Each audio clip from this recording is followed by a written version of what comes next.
Hello, ladies and gentlemen. Welcome to Anime Watch Club, a bi-weekly group discussion and review where the hosts of the What Do You Say Anime podcast nominate and vote on shows either we haven't seen or shows that will hopefully lead to a great discussion. On today's episode, the Yomus of the What Do You Say Anime podcast will be reviewing the 2013 anime Beyond the Boundary. Let's meet today's fetishist. Making his return from the Boundary, aka New England, we got Jay. Jay, how's it going? It's going pretty well. Yeah, that's all I really got to say right now.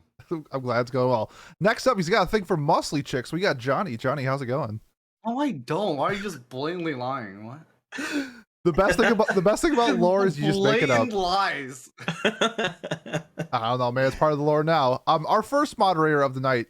You can't spell art without 2/3 of NTR, and he has a minor fetish for mind break. We got Miles. Miles, how's it going? Yeah, it's going great.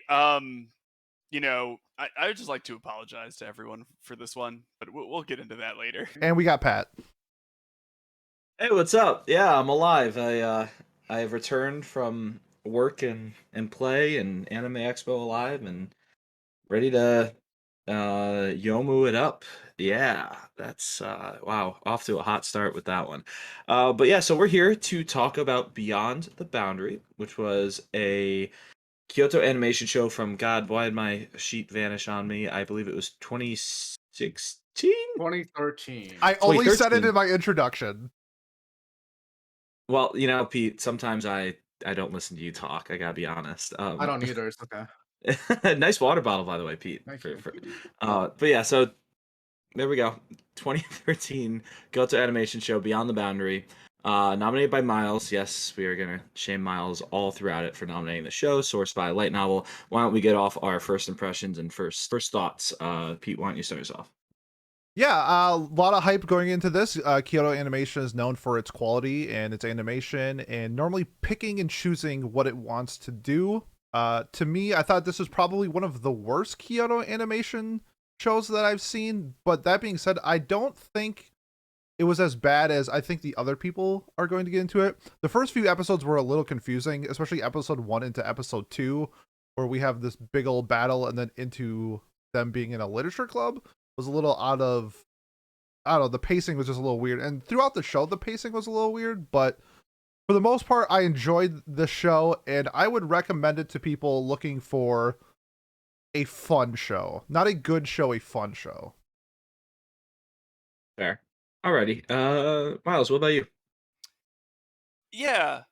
Well, I didn't really think the first couple episodes were confusing. I just sort of, if you read the description of the show, which I did because I nominated this, it sort of just explains the first bit and into the second bit.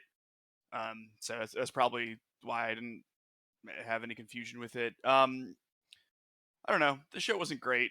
I don't think I'd recommend it to anyone. Really. Yeah. Okay, that's fair. Jay, what about you? So first impressions of the show, I thought that I'm the only one here who watched the episode 0 as it was presented on High Dive, mostly because that was just how High Dive decided to play them. Instead of having it listed as its own OVA, it's listed as a separate episode. But I digress. So I watched that, and it was started off with like 3 years ago, and it felt like the most cold of cold fucking openings that has ever happened in an anime for me personally. And I Oh, was just that's why very, you said that. I was just very confused at what was going on the entire time. And as they met this guy, I was like I actually thought like they introduced like the main villain of the plot, but don't really talk about him. They introduced like the cursed blood aspect because like the first time where they fight our guy when he goes into his Yomu form, and the only way they're able to get him out is they throw like a capsule of the cursed blood at him, and it like gets him out of that. But I don't think they ever explain, because like some ninja girl is the one who gives them the blood capsule. I don't know if that was his mom. Maybe it was her, but they never really explain who it was. And that'll be my issue with a lot of the things in this show, is that they never like I'm a believer in show don't tell, but this is literally like all show, and the way they show you things doesn't tell you anything in this show. it's a lot of great eye candy on top of like it's gilded is what it is. If you scratch at it, there's just gonna be tin underneath. It looks real pretty, but if you scratch at the surface of this anime, there's just like copper or tin or some shitty metal underneath it. And that's all I gotta say about it. Just turn your brain off and enjoy the visuals if you want to. But there's other stuff you could watch from Kyo Animation that like has great effects and also a decent story is the thing. So I wouldn't recommend this to anybody either, actually. Yeah, that's just scathing reviews so far. Johnny, what about you? I'm not gonna be as negative, you know. I don't know if you guys remember like the early 2010s, around that era, where essentially it was like it was like fun. It was like kind of the era where it was cool to make fun of anime. Whereas like you would see all this stuff going on, these tropes that would just make you cringe, like you know the character that like wants to his sister, and also the little like a lot of stuff like that where he was like it was cool to make fun of anime. So I think this show was kind of around the time it's got a lot of those tropes. So like that part, I mean, I can say this show definitely feels dated from like this time kind of thing. But I personally found it was a lot more enjoyable than I think the rest of these guys found it for me. It doesn't really make a lot of sense after I think about it, but like action scenes were fine. The character designs were pretty good. Just kill Annie. I when I recommend this show, I mean, I would probably recommend it to someone that's like 12 years old because that's probably how old I was when this show came out. So yeah. There you go. All right. I would agree with everyone else so far, except for Pete, that this show underwhelmed me a lot. I don't know. Again, the KyoAni tag it tends to be like a badge that most shows can wear with honor. And granted, the show was very pretty when it was trying to be, and was very like visually animated well. But I don't know. The plot didn't really stick with me. I like Johnny's analogy. Like I don't know. This felt like something that was definitely not targeted for someone my age or someone with my like thinking level. You know what I mean? Like where like I was trying to Bruh. like pick it apart. What? No, well that's I mean that like not just Just me, Paul, like I'm people too in smart for general. this show. No, that's not what I That's what you meant. just That's said. not what I meant. But yeah, sure. Well, maybe actually, yeah. I don't know. I like this feels like a show that when I was 13 or 14, I would have liked it, and then I would have looked back after the fact and been like, oh man, that really wasn't that good, was it? I don't know That's something. a, That's different. But yeah, maybe. I don't know. I was trying to think of another show that fits the. I don't know. Akame ga Kill maybe is a good example of a show that like I loved when I was younger, and I just thought about it, and I was like, that was very okay. Like I just liked it because it was really flashy, and because the characters were like waifu bait or the, you know. Nikki Tosin, Battle Vixens. So yeah, I don't know if I would recommend it either because again, if you're looking for Kyoto animation, you can find plenty of other shows that are a lot more compelling and worth your time. Uh, and if you're looking for fantasy slice of night, a fantasy slice of life or supernatural, you can also look elsewhere and probably get something better. So yeah, I would not recommend this series unless you're just trying to go like through all of KyoAni's backlog or something like that.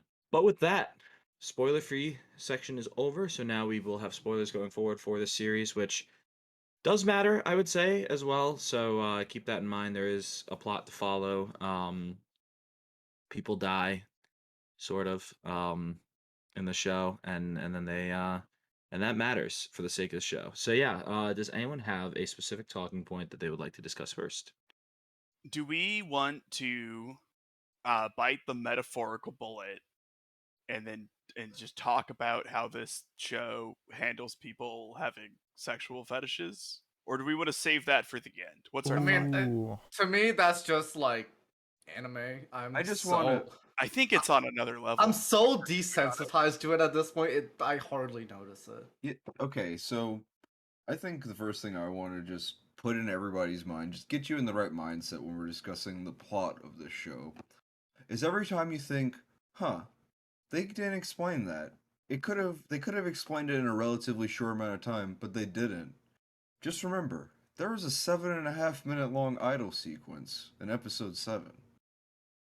So every time you're like, man, they didn't explain anything. Just I know remember, it's there was a 6. 7.5 minute long idle sequence. I I mean, thought were that they was- gonna? Yeah, they shouldn't cut that though. That It's was the part of best. the That was show. the best scene in the entire show. Was it? Oh my god! I thought that was I'll meet you genius. halfway. was. I'll meet you This is halfway. so They should have just random. made the entire show into a idle music video. Okay, yeah, that's a fair. I think that's fair. I think that we wouldn't have really lost any plot. Okay, I'll But that just made start. the fetishes worse.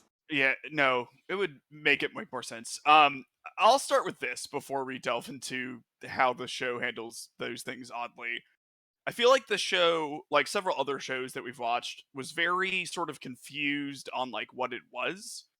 Because sometimes it had these, you know, it has like these battle sequence and everything's like very melodramatic and it's like, you caused the death of my sister, so I've come to get my revenge on you, and they're like fighting and it's like edgy and like kind of fun and everything.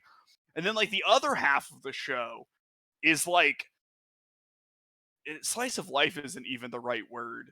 But it feels like the plot of like some sort of etchy slice of life or something where they're like, okay, now I need to go to my job at the pornography studio so that I can take Yeah. scantily clad pictures of myself and sell them because I can't eat. Because I'm so poor, which is like But it's very played as a joke. horrifying. Yeah, It's played as a complete joke where it's like, she's in a maid outfit, or You wanna hear a fun fact about that scene? Is that it's literally the inspiration for OnlyFans. Wait, really? What? Not at all. I just made that up. I was gonna say, Pete, you are talking so far out of your ass. I was like, that's absolutely insane because I can think of so many other motivations. Oh, or- like Rent the Girlfriend inspired OnlyFans. Yeah, I just feel like there was so much stuff in this that like I didn't know why. Like I don't know who of us has seen Haruhi Suzumiya, but like Haruhi has this mix between more serious stuff and this slice of life stuff, but there's like a canonical reason for that and like why they do these things and like why they go along with the absurdity. It's all explained in universe very clearly. And in this, I feel like whoever wrote this was just like, I want to write a light novel. What's a good light novel? Haruhi. Okay, we'll just throw in every element from it and we won't worry about why. Also, I like Fate Stay Night. So we're going to have some battle scenes. This really feels like, if you're familiar with the Marvel Cinematic Universe, that this is like the Kyoto Cinematic Universe, that two of their other shows got into a different dimension and then merged into one, because this reminds me a lot of Chunibyo and Hyoka together, except in Chunibyo, they actually are wizards. And that's kind of like what I was feeling like, because they look like Hyoka characters and they act like Chunibyo characters. I was just like, this is just these two shows merged together as one, and I was kind of fucking with it. What? So for me, I agree with the comments that it's just the tone shifts, man. Just came out of nowhere too. They'd be sitting there like practically jerking off, and then suddenly they'd be like thrown into a life and death battle that was like animated in like a very serious and like Miles said, like melodramatic way. And then they'd go right back. Literally, they'd cut scene and they'd be showering, or they'd be laughing it off, or they'd be stomach grumbling because they can't afford dinner or something. Like it just it would, and that, or they'd be feeling each other's hips or whatever, or doing siscon stuff. It's just like, ugh, there was so much of that. Just it didn't know what it wanted to be at times, right? Like, and it's not like, oh, one episode's one way, or the beginning of the episode starts that way and then it becomes more lighthearted. It literally went back and forth constantly throughout the show. See, I disagree, because we have, like, I mean, they're teenage kids, so like a school setting makes perfect sense. We have like the doom and gloom on the horizon. We know like what's for coming. Like, what like, how are you going to fill that gap, I guess? Like, do you just want like a training arc for this huge battle that's up and coming, or do you want them to act like they're teenagers in like the setting that they're in? God, the issue that I have with it, Pete, is I think there's a world where you could like do this well, but I think the slice of life bits were just done bad. And so they feel maybe more jarring than they have to feel because at least for me, the humor landed rarely. And it, they don't take the slice of life moments to like, you don't learn anything about anyone. It's just very surface level jokes and antics and stuff. We're not really, you know, you don't learn about these people in any way from this stuff. It seems completely superficial to me. And that's what made it bad, I think. Because I think the action sequences are like fine. I don't think they're like, they don't have to be anyone's cup of tea or anything, but like they're animated well. I think they have like exciting hype moments. I think that's when we learn the most about the characters, when, in between well animated fight sequences they like talk or whatever. And then they just like cut to like, what did we learn about any of the characters from the small subplot with the photo place? That he's a pervert. I don't know. I think you got like introduced to you got introduced to the nine-tailed fox lady. I forgot her name. Yeah, what did we learn about character? Like, you can introduce those characters anywhere you want. You could have introduced them in a McDonald's if you wanted to. Like, I think they just need like a setting for them to be together, and Okay, that's so that's what they use. And that why did they pick underage softcore porn photography? that's a huge problem that I don't get with the show. That Ayaka is the one's name, the nine-tailed fox. Yeah, like why choose like an OnlyFans setup as like your comedy relief slice of life moments? That part I don't get, but like I understand like the aspect of like them trying to create a scenario where they can all come together and like learn more about these like other yomus living in the flesh type of thing. But I agree the setting was weird and dumb and didn't make sense, but I think that's what they were trying to go for. According to the wiki, the Photoshop thing is an anime only thing, by the way. Okay, so. I actually did wonder about this. This is I said this a few times when I was. It says she just owns a traditional sweet shop in the light novel. So to me, this felt like whoever was directing this or whoever was doing the adaptation or whatever, like, and I'm glad to hear that, because it felt like they didn't have enough faith in what they were adapting, and they were just like, what do anime fans like?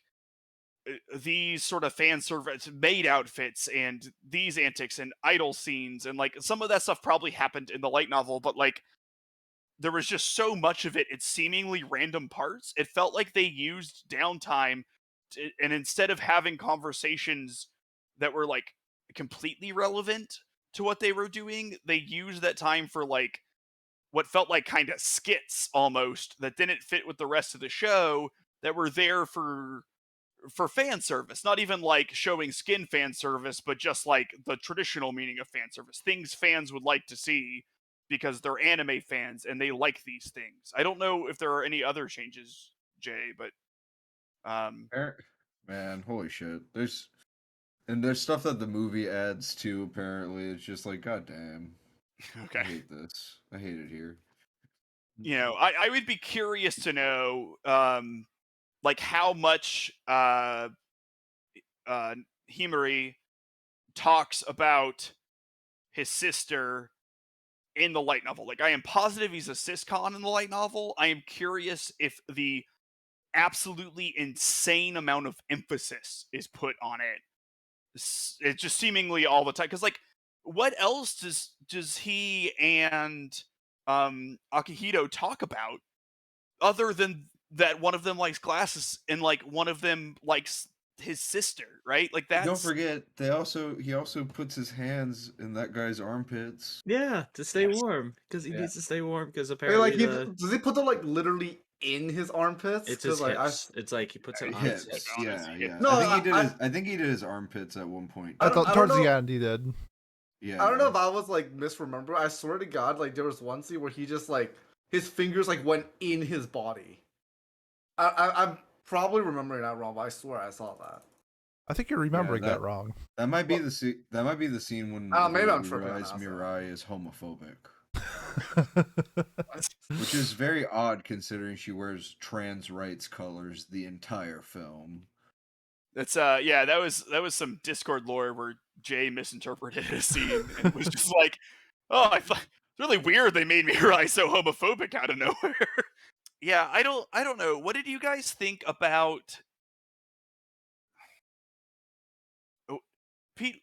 These characters, you definitely had to have liked some of them, but like Oh I yeah. am curious, like, do you think any of the parts of their arcs that you liked came from these slice of life moments that were directly tied to the action sequences? I did enjoy like Mirai and Akihito's like them getting like dinner and hanging out together and developing that relationship towards, and then like how that like kind of paid off at the end where Yeah. they Okay. got to like build each other up, and it kind of made them feel like the ending more realistic of them like liking each other and figuring that out. And I liked I kind of like Mitsuki towards the end as well with their moments, because in the beginning, actually throughout most of the show, that she's more of like this stone face like Baka hentai brother character, and towards the end, to me it did feel like she was like breaking out of her shell because of these interactions.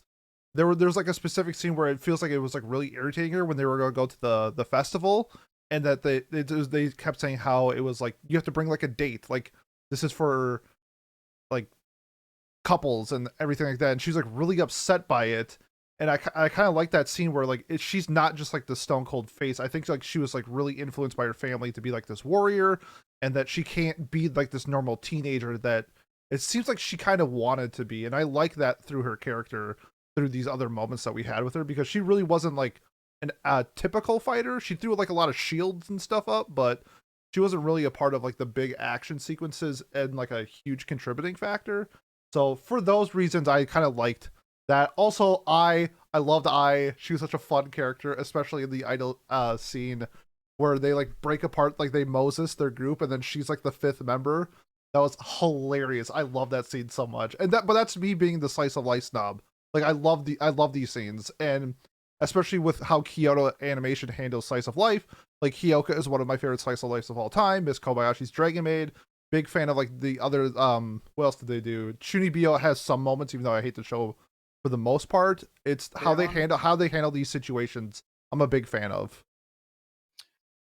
Yeah, I personally liked Mirai and Akihito's romance. I thought that was relatively believable. There were some issues I had with it, like her finding the glasses he bought her romantic. To me, that seems more creepy based off of how they made his Oh, and his personality. locker filled of glasses in his house was fucking Yeah, weird. And his photo collections where he left reviews. Yeah, Yeah. it's not dissimilar to how BTK just had a bunch of shoes in his house, but you know, that's Are you leading? Are you leading in something about Akihito? Maybe. is he a serial killer? I don't I don't know. know. Does he? Maybe. What I feel like his career path was installing security for homes. Yes, does he write bad poetry? He might. He- This is really weird BTK lore if you're not familiar. A I little don't bit even know more. what BTK I am is. so This is a confused. serial killer from Kansas. Bind, Yeah. torture, kill was his Oh. MO. Well, to give a little Seems bit like a more nice guy. context about this anime, by the way, the light novel for this did not even win the competition it was written for. There was no winner for the competition, so this and 3 other light novels were given a honorable mention. The writer of the light novel made it clear he was not interested in continuing the series. In the same year, the anime was announced to be made. And let's see. And it didn't close any major plot thread in the light novel. So people at the time when this got announced were very weirded out by Kyoto Animation choosing this for their next project. I guess it makes sense though that why it gets like an anime only ending then or whatever. You know what I feel yeah. like why Kyoto Animation did it? Probably just because of the character design. Yeah. Because like looking, because I forgot which scene it was, where it's like it showed like almost like light novel drawings of the characters. Like I thought the character designs in the show were pretty nice, so they were probably just like, "And we can the plot doesn't matter. We got cute girls. They're gonna watch this." Yeah, they So are I'm pretty guessing that's faithful what to it the was. design. Looking at it, I don't know. This whole thing was apparently adapted quite poorly. from some research Jay has been doing. Yet it still has a 7.75 on Mal. That is It's crazy. anime watchers. Like, Don't care. A waifu No, will people- carry a show score. People a back waifu then will didn't carry care. A show score. I'm surprised to still see it that high though. Like I don't know, anything close to an 8 feels like it's usually like at least like somewhat good, or Pussy or Crown not was somewhat better. good, I should say. But I don't know, like faithful to an adaptation too. Like the fact that it isn't faithful to the light novel, that usually is a knock. That's a huge knock But it to a sounds lot like of anime that's no explored. I one- feel like no one read cared about the this. light novel. Yeah, like I think this is like, you know, like I don't think like K-On! Wasn't super popular of a manga. I don't think It's a either. bad manga. Yeah, It's like very bad. That'd imagine be super boring. And now racist people love it. No, I'm just kidding. what? What? Oh, Yeah, QAnon, it's okay. yeah. Oh, you're right. I Uh, love K-On! Anyway, so You know, okay, who here has seen the movie She's All That? Yes. I have, yeah. Okay, Beyond the Boundary is Rachel Lee Cook, and Kyoto Animation is the starting varsity quarterback, where they are given the task of making the ugly girl the pretty prom queen, and that's what Beyond the Boundary is. And they just be like, we have enough talent that we can do anything we want. Let's take this adaptation and put let's take the glasses off. Except for this time we're putting yes, and then we'll play "Kiss Me" by Sixpence None the Richer, and then we'll have a cult classic. We'll have a rom-com classic, and that's what they try to do with Beyond the Boundary. it's just not as good as She's All That, personally. I guess for me, from everything that I have read, it sounds like the light novel is better. Because like I'm gonna read what Jay typed. The anime makes him much goofier and greatly exaggerates his sister complex. Traits like him favoring novels about little sisters and having his own sister's ring voice as his ringtone are exclusive to the anime. So like, I think that might be why Pat and I and everyone else, except for maybe Pete and Johnny, found some of these scenes so jarring, and it was because they were just added in, and so they don't fit. They're just added in for comedic effect, I suppose. I think it's more along the lines of I enjoyed the dialogue in the show a lot, but minus like the glasses and Siscon joke, but because they make that joke so much, it sticks out like a sore thumb. And I really enjoyed like the 90% of what they talk about. It's just that the 10% is just like so blatantly in your face. It's just like, we get it. Like, we understand that he's a Siscon. You made the joke in every episode. You can, because my biggest thing was like, Miles, we talked about this before, where I was like, I didn't really mind the glasses thing. Like, as somebody with a glasses fetish, it was, I thought it was kind of funny, and I thought that they wouldn't play that joke up. This was like episode 5 at the time. I thought they would like move away from making those jokes, and they just never stopped making those jokes. And so like you said before, the comedy didn't hit for me, but I thought the dialogue in the show was actually like really good. I had a really fun time listening to 90% of what they were saying. I mean, I mostly agree with you, but at some point it just wore me down. 100%, Like, I get it. you know, like they never stop. The first couple of episodes I could handle it. I get it. It's an anime. Anime does weird things. I can deal with this. It never ends. In fact, it might even just get ramped up until like the last 3 episodes or so.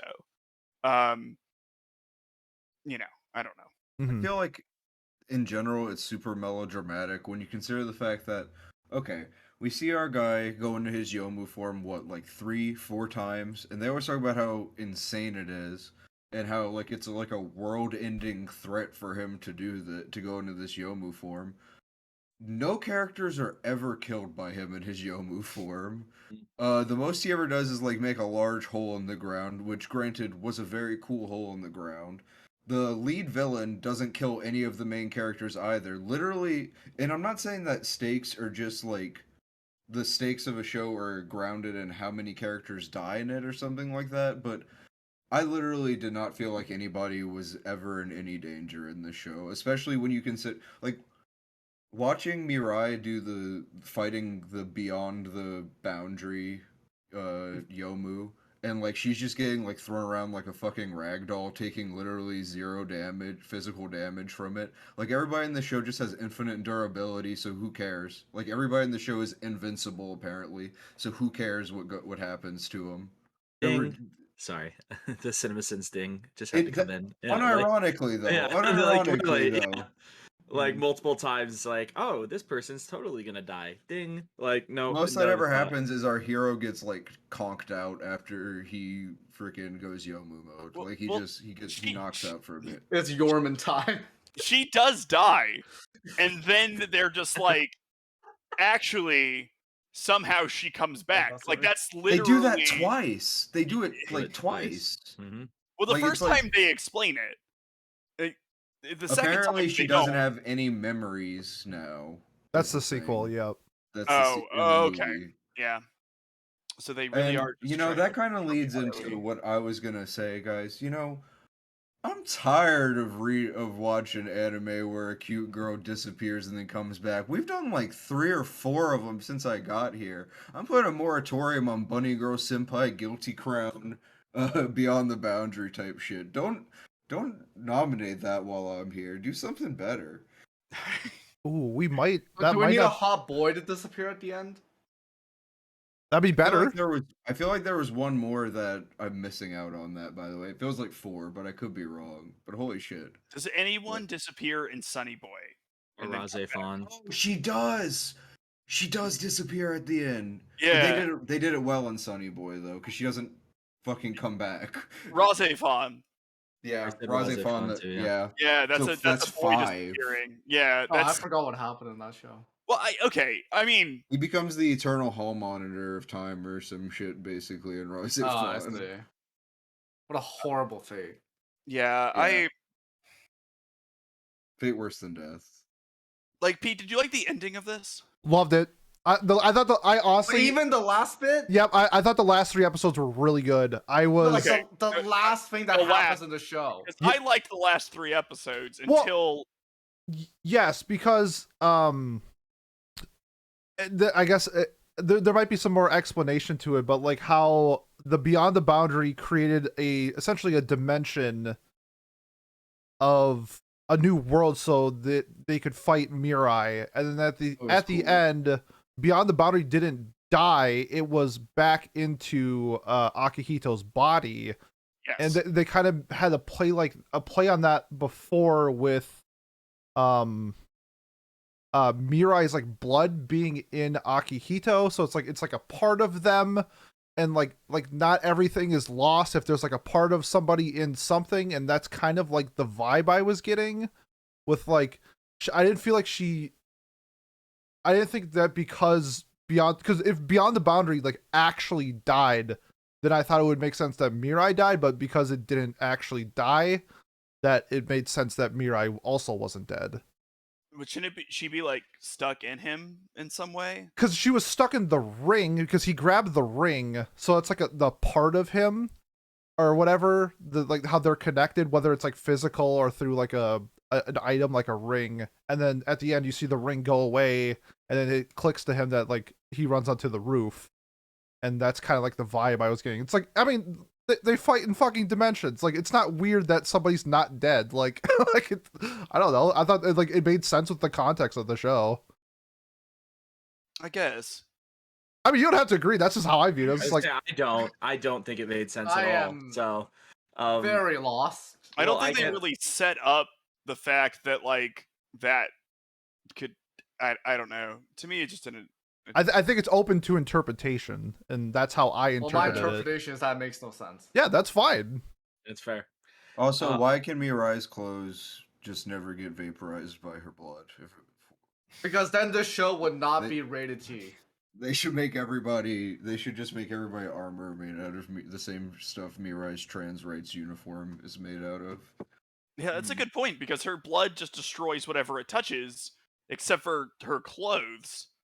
And her skin, for that matter. And well, And her there's- skin makes sense to me because it's like her. You know what I mean? That's like just the Manson effect her happening. her Yeah. blood's running. Yeah, it's just the Manson effect. Read worm. But like I don't know, her skin if if the blood destroyed her body, she would have died immediately because all of Yeah, her blood. that would Right, suck. I know that It was was it was. self-combust. I was being a bit facetious, but still, like I don't know. I'm on Johnny's side and Miles' side on this one where I didn't I don't know, like again, I feel like maybe I was wrong to watch the first 9 episodes, then take a 20-minute break and then pick up the next 3. But like I was so lost. Like 20 minutes in, like not even 20 minutes, like 10 minutes into the 10th episode when suddenly they're going beyond the boundary, ding. You know, like what is what happened? Why is she dead but now alive? Like I got the oh she's She still used all of alive her in this blood. universe or whatever. She used all her blood. Okay, I get that. No, Well, no. how So is her she dying, alive? but so then how is she alive? And I get like oh she's in another She universe wasn't because she is alive. She alive. wasn't alive in that universe. That was just basically a memory of her that Yeah. was created by the Beyond the Boundary, since it was basically Part everything that Akihito. everything that was in the Beyond the Boundary was inside of Akihito as well, including Gotcha. that echo of Mirai. Yeah. Okay, so then when they kill that, They does don't kill it. she- They don't kill It's somehow Beyond the still alive. So They don't so explain this brings how, me but- to something about the movie. Did you guys want to ever see it explained why that happened? because it doesn't. Because it doesn't get explained in the movie at all. They don't go into it at all. Yeah. I well, so like, I liked the bit at the end when they defeat Beyond the Boundary, where it like turns into him and he's like accepting his flaws and like realizing he's a person and stuff. Like I'm a sucker for that sort of thing. So like I enjoyed that. And I thought it was sad when Mirai was dying because we were told that she was already dead and this was just his like projection of her. And so like he kind of got to say what he wanted to say, but there was like this doubt about, is this just something he wished that happened or was this something that Mirai would really do? But then she just comes back to life. So none of that mattered. But without glasses. But without glasses, she comes back to life. So that's the big thing. Yeah, which is a weird thing because like if he was imagining her to come back, if it was like his internal view of her that powered the reincarnation, surely she would come back as some sort of horrible glasses monster. Mm. Like a biblically accurate angel with but glasses. made of glasses, Yeah. yes. Where the glasses fold out as wings and the eyes have glasses on them. That's I understand. yeah. Understood. That's you know, what God, I guess like I would have expected that. You know, Jay was right where we don't get a lot of stuff answered in this. They just sort of they lead. And if it makes sense if some dude wrote one light novel for a contest and then just like wanted there to be some hooks at the end of it, for like a bigger world out there or whatever. But like who his father isn't answered. We don't get a lot about the organization, um, which they kind of just call the organization. The bad guy, like, why is he bad? I don't think we get. Apparently Well, he the wants. Yomu. Apparently he has a crush on Izumi and wants to obliterate the world so they can be together in perpetuality. But that doesn't get explained. Also, in the show it's at some all. Gendo shit. It's some Neon Genesis stuff right there. Oh, I thought he was evil because like he took in that Yomu's power, but it was like influence and like he couldn't control the negativity. No, he was evil of that. before that. Oh, okay, cool, good. So cool. He just felt like I mean, he's it, an honestly. apparently he's an interrogator for that organization. I don't know. Having interrogator as your job title is usually good people don't have that sort of thing. That's in better my than experience. Inquisitor. Yeah, true. That's what we got for that one. I thought Alright. the animation was really good. Yeah, Yeah. the show looked pretty. To be honest, soundtrack was nothing to write home about besides for the OP and ED, both of which were bops. Yeah, I really like the Well, he ED. was okay. I like the OP better than the ED personally, but I understand why people would like One the day, ED. me and Jay will agree on whether the OP or the ED is better, but not today.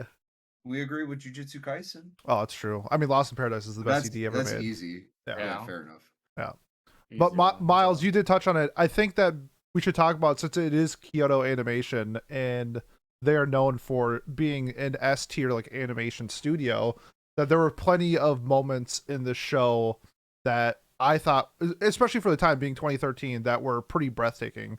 Did you guys have like a particular moment where you're just like, damn, like this is some good shit? Oh, dude, whenever Mirai was doing all those cool sword slashes and it became a literal slideshow like 4 times throughout the series, that was great. That was fantastic. Not Like, like what the hell sarcasm was there. that? I can't tell if he's being sarcastic or not, honestly. But no, I'm being a hater, honestly. Like most of it looked good, but that just made me like I questioned it every time why they went into a literal slideshow when you're fucking Kyoto animation. The intern went to go get coffee or something. Yeah, I don't know. some of the fights, like the episode like 1 or 2, I don't remember, where like the chase scene where she like jumps up in the air and like does the front flip and the sword pops out of her hand while she's doing the front flip was like really sick. I think Yeah. what I mainly learned from this is that I would love if Kyoto Annie did an idol anime. Aeon? An idol anime, not Oh, like like an actual idol. yeah, not like a band, and like band people don't dance as much. Like even like like Zombieland Saga still does like the CGI stuff. Like I want someone who's Imagine a world where we got Oshinoko. That's what I was thinking. oh my Oh god, my yes. god. Oh, That no, would've been he's so good. insane. I would nut so Oh. hard. Whenever Oh my god, Ayaka, that one the- scene with Kana. what's her name? Kana, yeah. Yeah, Oh my god. yeah. I want to be your something. Yeah. Yeah, Yeah. no spoilers. Just a character has a good scene, Pat. You're good. You're good. Done? So, You're done? but Okay. We didn't spoil anything. We just said a character had a good scene. That's all. yeah, Beyond the Boundary. Anytime Ayaka, the nine-tailed fox lady, is doing her like thing with the seals, it always looks really cool. I think, in that whenever they're fighting main guy as the Yomu, and it's like all the adults fighting him, I thought it was like pretty sick when they were trying to contain him. The barriers Also- themselves were pretty cool too. Yeah, when they definitely showed up. Like, agree. they probably were a lot of CG, but like they looked pretty good. Like Yeah. even being I like didn't the mind same them at all. pattern over and over again. Sorry, you were here to say something? No, go ahead. Well, I was gonna comment. Visually, if Pete mentioned it earlier that is it Hyoka? It looked the character design to me like is it It's not the same- identical. It's It's identical. almost identical. Like, is it not the Kyoto same Annie director? recycles a lot of characters designs, I Yeah. think. And if Like, you ever watch Shunibyo, it's the same thing. I think like the blonde, the main character from this show looks a lot like the one blonde guy in Violet Evergarden. Sure. Yeah, the guy. Yeah. What's his name? I forgot his name, Akito. but Akito looks like he's the press guy, the Yeah. one that actually runs Yeah. the routes. I just think Mitsuki or whatever the little sister. oh, she looks exactly the same as the girl from Shoka. Yeah. Thanks, Johnny. There you go. Yeah, that looks identical to one of the main characters from Hyoka, and I was just like, I thought that's where I thought that the sneer scene was from. Where she's like going like recoiling, like cringing or whatever. I thought that was a Hyoka scene originally. I didn't realize that was in this show. So when I saw it, I was just like, oh, that's cool, a little Easter egg. I don't know. Do we want to move on to best girl and stuff, or what do we? And best boy, I guess. Well, there's only a couple guys. Oh shit! I just realized there's like 3 guys in the show, isn't there? Yeah. Guess that's pretty. Isn't that normal for anime? I don't know.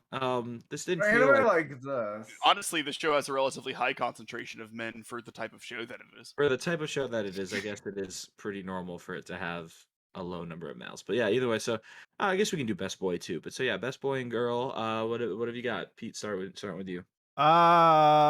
Man, this might be like a pretty vanilla answer, but my best boy and best girl are the 2 main characters. I really enjoyed Mirai and Akihito. I like their relationship, their dynamic between the 2. Minus Akihito's glasses thing. I thought that he was a pretty solid character. I like that. I liked his like demeanor with the Yomu, and then I enjoyed, especially I think it was episode 11 where we kind of got the Mirai backstory with Izumi and finding out more about like why she's there in the first place and that type of stuff, because like it's addressed that like Mirai is like broke and stuff like that, and like how is she here, and then we find out a little bit of the backstory behind her. So yeah, Mirai and Akihito I thought were really good main characters, and they were my favorite. Fair enough. All right, Miles, what about you? Yeah, this is like a little tough for me. I think Akihito is my best boy. I think that they could have done the glasses thing better. Like he could have just been like, "I think you look cute in glasses," instead of being like, "Glasses make me so horny." Yeah. You know, if you just like, God, if the characters in the show were like toned down somewhere between 70 and 97%, they would have been pretty great characters, in my opinion. You know, there still be some like nonsense sort of junk that happens in the plot and everything, but yeah, I don't know. I'm gonna give Mitsuki my best girl because of a scene that essentially has no payoff and happened for no reason. At the end of episode 3 or something, Akihito says that he can take on the other whatever that first Yomu they fought was that was pretty strong. Um, because he's immortal, and then she like jumps up to his ear and like whispers it to him, "Are you sure about that?" And I thought that was pretty sinister. And I was like, "What's gonna happen with this? Yeah. Like, what does she know?" And like I guess she kind of did know stuff, but he was immortal. He was definitely at that point in time. So like I don't know. I really liked that scene though, so I'm gonna give it to her. But Mirai's pretty cool too, and I liked like Izumi and stuff. Whatever. How about the Um, fact that Mitsuki like constantly like fake flirts with Akihito, yeah, that didn't but go anywhere either. but literally that stops after like the first like 5 episodes or something like that. Like by It the comes, end of it, they yeah, forget. They just forget that they flirt Because with she's each a other. G and she realizes that Mirai likes him, and then she's like, all right, I'm gonna back off because I was just playing. She's a real one. yeah, they could talk about it. Yeah, they could, or she could like acknowledge that she. That's a conversation they could have instead of taking nude photos of each other. I don't know, Yeah. man. Those new someone's got to take those There's photos. only one. Do Uh, they? All right, let's move on. Jay, what have you got? Best girl is gonna be Izumi for me because she's got that sick desktop setup with the two gigantic fish tanks suspended above her desk. And then best boy, I'm gonna give it to the villain because like you could write some weird fan fiction about him and his tentacle powers. Hey, yo. Okay. Didn't that or doesn't that scare you having like something like a fish tank suspended above you, above your desk? Like at any moment it could fall down and just ruin your whole like setup. Yeah, Though but I see, think she seems like she's got it under control. that's fair. She might have like a barrier or something that we can't see under like around it or some shit like that. She could probably honestly, she has the reaction time where she could probably Just catch it. barrier it. Yeah. Yeah. Or barrier it. Yeah. All right. Fair enough. Johnny, what about you? Alright. For me, best girl is also gonna go to Mitsuki because I feel like she was like the only character in the show that had some level of like self-awareness. Because we talk about how like the two like male characters are just like absolute perverts, and at least she's like aware of it. She doesn't like really act on it. She kind of just like accepts it, but it's still like nice to have self-awareness. And for best boy, I don't know. They're all kind of meh. I'll go with the main character because he's like doesn't want to have sex with his sister, so you know. Yeah. That's a very high bar we're setting here, Johnny. I'll agree with Johnny. Akihito was the most interesting male character, at least that got explored. Again, maybe the villain could have been a lot of fun, but I feel like we didn't really explore his motivations that much at all. Like, No. no, we didn't. All right, good.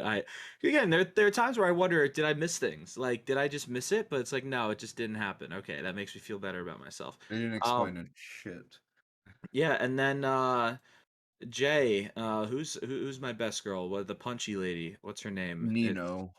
She's Is it my number Nino? 2. Yeah, she's my number 2 for Yeah, sure.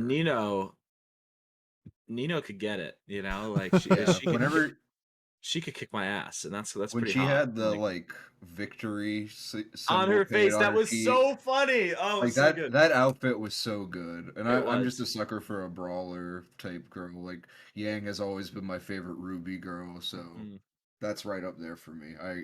Wholeheartedly support you. Nino was great, and I thought, and again, like, yeah, she's obviously just Misato bait, where she's like, oh, haha, I'm always chasing men, I'm always drinking beer, but it's like, I don't know, I love a woman that can kick my ass and drink a beer with me, right? Like, You can call me nothing wrong with that. anytime. There you go. But all right, yeah, so that's best boys and best girls wrapped up by everybody. So why don't we get on to our closing thoughts? Who's your best boy, Pat? Sorry. I said main character, just Okay, because gotcha, like gotcha. I don't know. Again, the Slim villain pickings, could have, yeah, some pickings, and also the villain could have been cool, but we didn't explore him at all. So like, how do Agreed. we make him be cool?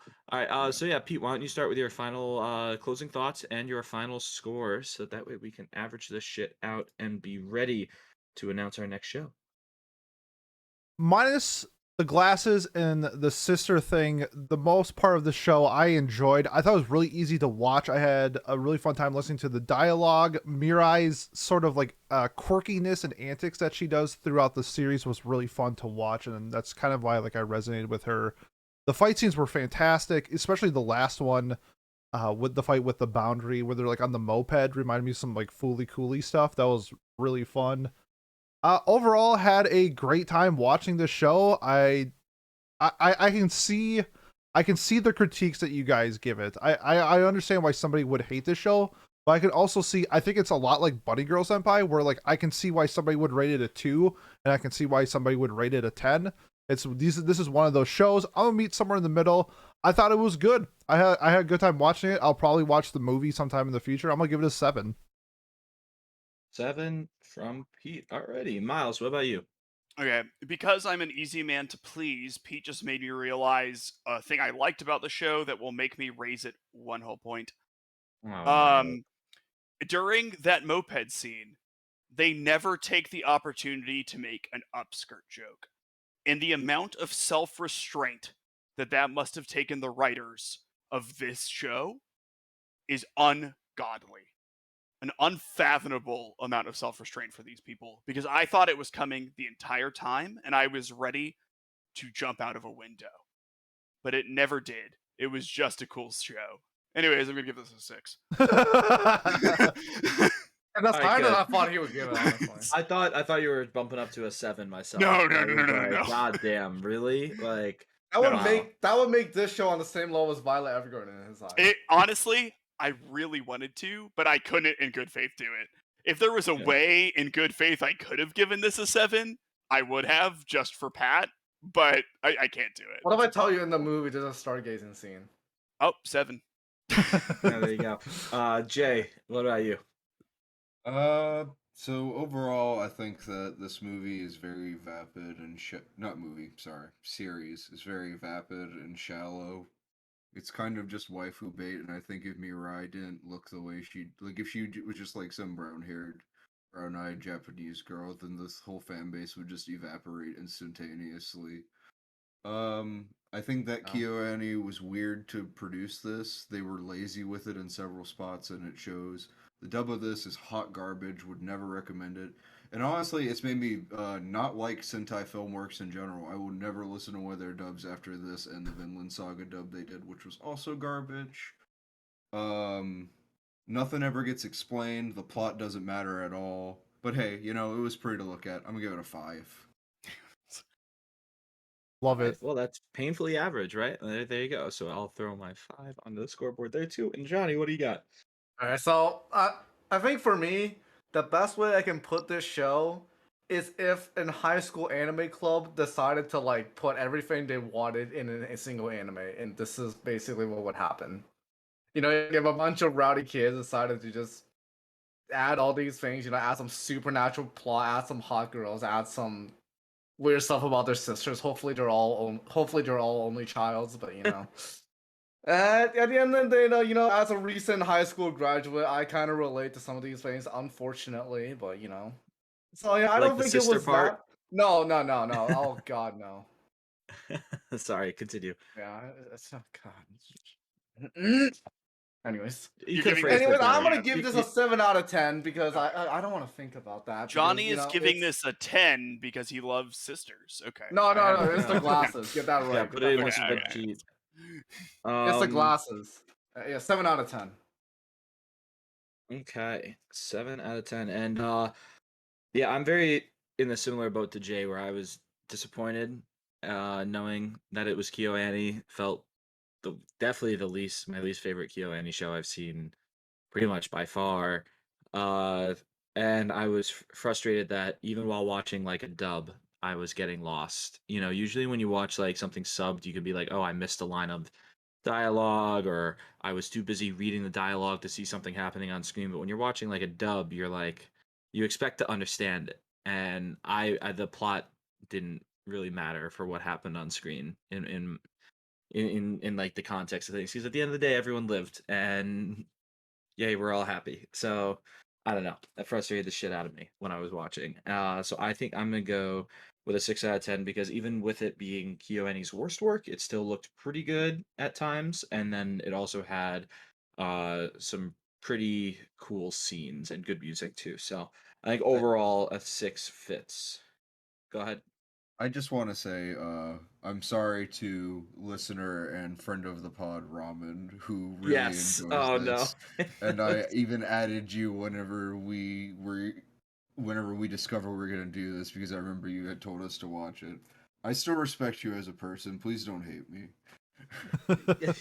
No, of course. Well, no, this is, and that's the thing. One of the favorite things, and the reason why Miles and I do this is because we like to talk about shows, right? We like to talk about shows together, and part of that is in our Discord. We talk about the shows together. So I would love to hear Ramen's perspective on our takes tonight. You know, like Yeah, it what does might he change think? my opinion, honestly, Like, on and some of the plots. that's why we encourage YouTube comments. That's why we encourage people to join the Discord, come talk to us, even if it's leaving a even if you leave us a shitty review because we told you Violet Evergarden isn't a 10, which only is one of us. Like, you know, like, that's okay. We want to hear your opinions. We want to hear you guys talk. So please join the Discord. Sick plug, Pat. There we go, Pat. And yeah, I think that'll wrap up our discussion of Beyond the Boundary. That averaging our scores out, we come to a total of a 6.2 flat, which is about 1.5 points, I think, lower. Yeah, one Yes. and a half points lower than the Mal score, which is pretty far off from where we're usually within like a half to a point. So pretty large difference. But yeah, so Miles, why don't we discuss what we're watching for July 25th? Yes. In third place, we have Tower of God. In second place, we have Vivi. And we will be watching Review Starlight Let's go! Kageki Shoujo. Let's go, Next boys. time. So Yeah. I am excited for that. It's that's going to be a pretty unique show for us, I think. I guess it's Considering one of the main characters is a giraffe, it's going to be very interesting. well, I Well, mean, what's interesting about this technically. show is it's like a show that was critically loved, I think. Yep, it was. I'm pretty sure, but it has a 7.6 on Mal. Like, it is not It's a very pop. shoujo, so you have to like I think knock Yuri off. on Ice is very Yeah, low on it's Mal, but like Actually, it a won like seinen. 20 awards. oh, my apologies. But you know what I mean? Like, I don't Is know, this with one Mal too? Is though. everything named It's a, Kageki it's Shoujo a joke, secretly I a think. seinen? I think he's Oh, or making. was I it think just he's a making a joke? Okay. Kageki Shoujo joke. Wait, this is a different show? This isn't Yes. Kageki Shoujo. This is Review Wow, Starlight. This is Review damn. Starlight. I'm not Yeah. gonna lie, I voted for it because I thought it was the other one. We can watch that one Nice. too. I will. Is this Someone should Idol? nominate Oh, it. God. No. This is not. I wouldn't really call this idol. This is No, it's Looks stage like it. stage performers. it's it's like Oh, Stage- who are the ones performing? They're girls. Okay. So, Yeah. they're I'm both into it. they're both about opera girls, which is why Kageki Shoujo is in the names. Yep. So Gotcha. but Johnny, don't expect it to be very like idolish. This is like, again, this is something that is like meant to be like critical, Mm. and like Like a make you drama, think, like a drama, character drama. make you think. So I'm really excited for this because I remember this was like super highly praised in 2018 by a bunch of the critics and the people watching it. So this should be a really fun show to watch. But yeah, so why don't we talk about what we're nominating now to view on August 8th? Gosh, August. We're already thinking about August out here. 3 days after my birthday, by the way, boys. Yo, happy Oh, well, birthday. there we go. Happy So we are birthday. only nominating shows from Jay's watch list to celebrate his birthday. So, Pete, are you ready with a show from Jay's watch list? Yeah, Jay, I looked at your mail and you had Kiss Sis on your plan to watch, so I'm going to. What do you mean? I've watched that and already rated it Absolutely like an based. 8 out Oh, of oh, 10. sorry, that was the Kiss Sis OVA. I see that you gave Kiss Sis a 10. My apologies, I was looking at the I wrong said one. 8. I thought it needed more kiss, less sis. I hope you're an only child. He's I not. have a twin brother. Okay, I hope you don't have any female siblings. No, I don't. There we go. Oh, thank God. I am going to nominate the Madhouse movie that is 3 movies in one, actually. It is called Memories. Ooh. Oh, I had this on. I plan to nominate this at some point too. There we go. All righty. So Memories, the first nomination of the day. Miles, what about you? God. So I have 2 ideas in mind. One is I technically owe something to the devil, and so I think in theory, eventually, I'm morally obligated for reasons I won't go into to nominate a Remo. Wait, is Has the However, devil? no. Um, As isn't rich enough to be the devil. but I could say fuck you, devil, and just nominate Kageki Shoujo, which I would love to rewatch and talk about. So I'm gonna do that. Let's go! I'm just gonna nominate Kageki Shoujo. Nice. All righty. Jay, what about you? I am going to not. Damn, I don't. Nominate a Remo, you coward. No, I don't. I'll I don't know Venmo you anything 3 cents. I don't know anything about. That's like That's a nothing lie, too. American. That's That's also a lot. That's lie. like 5 cents here in Canada. I also learned that's a lie because you don't have Venmo in Canada. I learned. So there Yeah, you go. because You're I- lying. Because I told you that, didn't I? No, I don't know. I learned it also I'm by pretty trying sure I to Venmo told you someone. that. I tried to Venmo someone on my trip and I couldn't, and it was because I was in Canada. So there we go. Either way, Jay, are you nominating a Remo? No. Do you need Go a on minute? to the next. Go on to the Yes, next you need a minute. person. All right, well, it's Yeah. okay. Yeah. We it's not like we do this every week, anyways. Johnny, what about Wow. you? Fuck yourself. No, I will Hey, unfortunately not be nominating a Remo, but I feel like whenever I nominate something I want to watch, nobody else wants to. So I'm gonna nominate a show that has 2 of the things I hate the most: CGI and furries. I'm just gonna nominate Beastars. Such a good show. Such a great show. I say that ironically, but like, I am actually kind of into Season 1 is so. fantastic. Season one is There we go. really I'm gonna good, nominate Beastars. Actually, yeah. Fair enough. And Jay, everyone gets that bullshit when they forget to nominate something. So don't worry, you're not the only Yeah. one who's gotten some Yeah. stink Oh, from I me. know. I know. All right. I was tempted to renominate Vivi or 86 because they have so many legacy points at this point. But instead, I'm gonna go with a movie that I forget who I was talking to about it recently, but it piqued my interest. And this is like vintage anime right here. So I am very curious to see, especially because it only has a 7.07 on Mal. Escaflowne. I'm nominating Escaflowne, and I am so curious about this movie. Oh, you want to come over and watch it on DVD with me? Because I have No. it. No, thank you. I'll watch it in the comfort of my own bed. But man, Escaflowne seems so interesting to me. And it's got cool cover art, just like Razefon, and it's from the year 2000. And yeah, Studio Bones, cool stuff, anime original.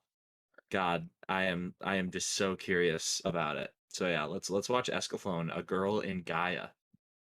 I know what I got here now.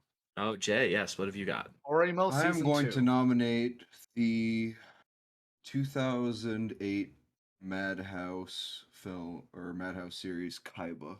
Ooh. Haiba? Yeah. Haiba. Sorry. Isn't that the name of the villain from SAO? The name of the villain from Yu-Gi-Oh. The rival, Oh. not the villain. He's the villain at the start, to be fair. Blue He's Eyes a White Dragon. deuteragonist. Yeah, yeah. He is a guy. He's he's a villain in the same way like Sasuke becomes a villain at one point. So somewhat. Love I it. guess I don't know. Deuteragonist. Sasuke kind of Deuteragonist. kills people. So. Kaiba probably killed Kaiba somebody. killed when he points the gun at those guys. Yeah. What are you talking about? He only points his Yeah, fingers. yeah. He points his fingers at him. I don't know what you're talking about. I only watched the G Kids version. Kaiba, the series Kaiba, received an Excellence Prize for Animation at the 2008 Japan Media Arts Festival. So, Well, I'm very curious about to even see what the promo art is of it because I've never even heard of it. You know who created Kaiba? The guy who runs Science Saru now. yeah, it actually really shows in the art too. Must be trippy as shit then. Yeah, the art looks fucking weird, but like in a good way. Alrighty, well, those are our nominations, and Pete, why don't you close this out? Yes, and if you have made this far and you want to support the podcast, the best way to do so, like, comment, subscribe, leave a review on whatever platform you are listening to us on. If you want to join our Discord, links to the link tree below, as has all of our social media as well.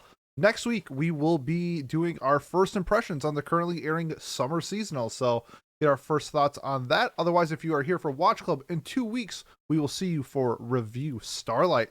Thanks, and we'll see you next time.